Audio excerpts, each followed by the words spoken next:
Welcome, today in front of me Samsung Galaxy F23, and I'll show you how to turn on or turn off slow charging mode on this device.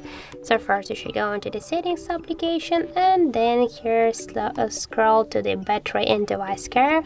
Now just tap here on the battery section and tap to the more battery settings. And now here you can see the fast charger mode. Just to turn on the slow charging mode, you should turn off the fast charging just by click here once on the switcher.